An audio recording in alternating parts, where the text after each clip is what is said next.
think I would want to borrow a line from.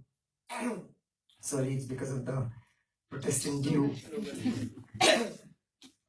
I'd like to borrow a line from Miran Kundera, who says that our struggle against power is a struggle of memory against forgetting.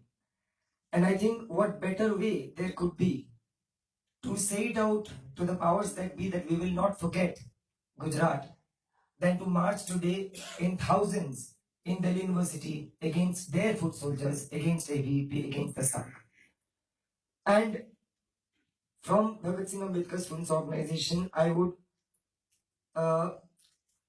thank the organizers for giving us, all of us, this opportunity to reflect on what is happening in this country, what happened in this country, and the aftermath of Gujarat 2002. February 28th, 2002, I'll just pick one anecdote where Dargah in Paliyad village in Gujarat was ransacked. 500 to 1000 जो संघी थे RSS के, BJP के, वो आके वहां पे मारदंगाई किए. उसके बाद इन 15 सालों में 2002 के बाद से वहां पे जितने भी मुसलमान फैमिलीज थे वो छोड़ के या तो गेटोस में चले गए, नहीं तो रिलीफ कैंप्स में चले गए, जो उनके ही कम्युनिटी द्वारा चलाया जाता है.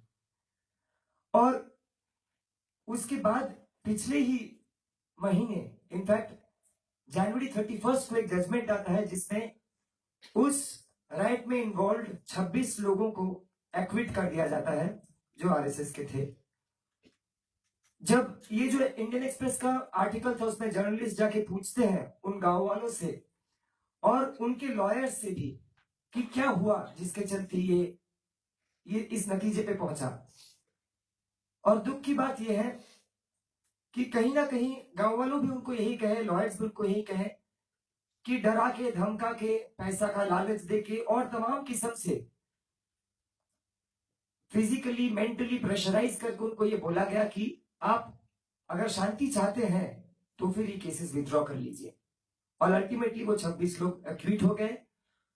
एक्यूज्ड नंबर 1 जो था उस पालियाड विलेज के राइट में, नटवर भाई, वो अभी उस विलेज का सरपंच है. 2 महिलाएं अभी भी उस दरगाह में रहती हैं जो मुसलमान महिलाएं हैं, सिर्फ वो 2 ही बाकी हैं. सरपंच एक्यूज नंबर 1 सरपंच बन गए हैं और जो दूसरा एक्यूज नंबर 1 वो पूरे देश का सरपंच बन गए हैं. यही बदलाव हुई है 2002 से इस 15 सालों में.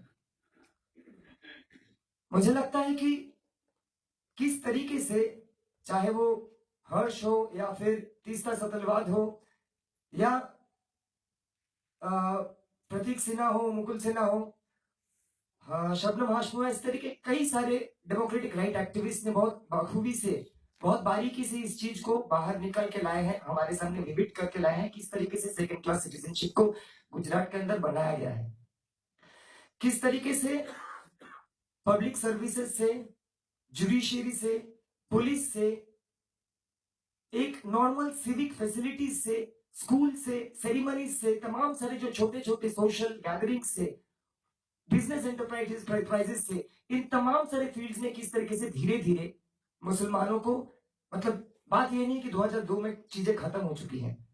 2002 के बाद जो प्रोजेक्ट अनफोल्ड किया उसी प्रोजेक्ट को हम बोल रहे हैं कि सेकंड क्लास सिटीजनशिप किस तरीके से वहां पे इन सबको दरकिनार किया गया, इन सबको डिस्क्रिमिनेट किया गया. और आज एक दहशत में बिना किसी जस्टिस की अपेक्षा रखते हुए एक पूरे कम्युनिटी को वहां पे रहना पड़ रहा है, या तो गेटोस में या फिर रिलीफ कॉलोनीज में, जो कभी भी अपने गांव में वापस जाने का जरूरत नहीं कर सकते हैं.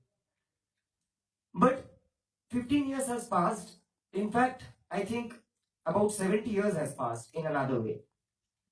I think today, if we are to raise certain questions, we have to probably raise a little more difficult questions to ourselves.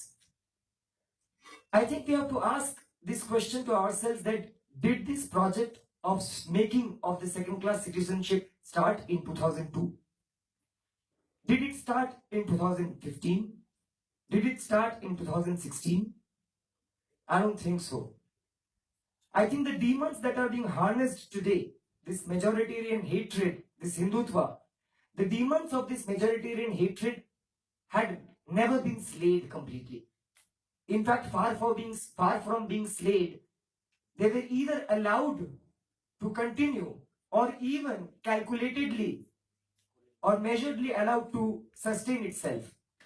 Somewhere down the line, probably we all proved ineffective in this regard, that we couldn't stop this, we couldn't kill this demon.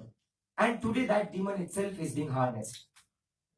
From Hashimpura to Hyderabad, from Bhopal to Bhagalpur, from Babri to Dadri, I think the list goes really long.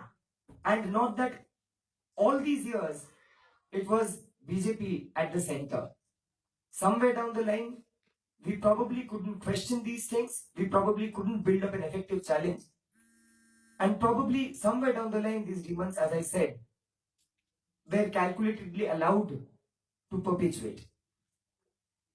So today, when we are talking about these things, few names come to my mind. Fresh names. These names never, there is a long list of it, countless of them there are. Fresh names. Few days back, Mohammad Rafiq Khan, you might be aware of the name. Mohammad Hussain Fazili, you might be aware of these two names. October 2005 के एक so called bomb blast और terror plot के तहत इन दोनों को arrest किया गया था. आज 14 साल बाद they have been acquitted, despite the fact that Mohammad Rafiq Khan provided on the very first day crude evidence of he being present in his MA class on the day that so-called blast happened. But for 14 years, such crude evidences were sidelined, and finally, they have been acquitted of all charges. We also remember the name Muhammad Amir Khan, who has also written his entire experience for us all, for all of us to read. But the point is that what do we celebrate now today? Standing today, when this judgment comes, do we celebrate this judgment as democracy? Or do we repent those 14 years, 12 years that they spent behind the bars for no fault of theirs? जब इनके साथ हम अपना अनुभव को actually comparison के कगार पर भी लाते हैं, तो हमको लगता है ये अनकंपेरेबल है. 14 years, 12 years in 18 days, it's uncomparable. It is also uncomparable in the terms of the solidarity that we received, the support that we received, whereas I do not know how many people actually stood by them. Now, these are questions that probably we have to ask, and I think over the course of this discussion, I would want to unpack this idea of second-class citizenship, because I do not think the Muslims are the only second-class citizens in this country. Or how do we even understand the concept of citizenship, the concept of democracy in this country? Are we to fight for citizenship rights, or are we to first fight to build that democracy there which will guarantee citizenship rights? I think we are not here to defend, but we are here to build, and that is something which was very well put by an undergraduate student in DU today. That we are not over here to save DU, we are over here to build DU. Now, in that context, I think I will not take too much of time right now, but over the course of the discussion, I think we have to unpack that Muslims are not the only second-class citizens of this country. The Dalits, the Adivasis, the women, and all those who are being forced to live for less than 20 rupees a day. What citizenship rights are we talking about over here? And I think I will take my second half to actually talk about the other categories and question the idea. Thanks.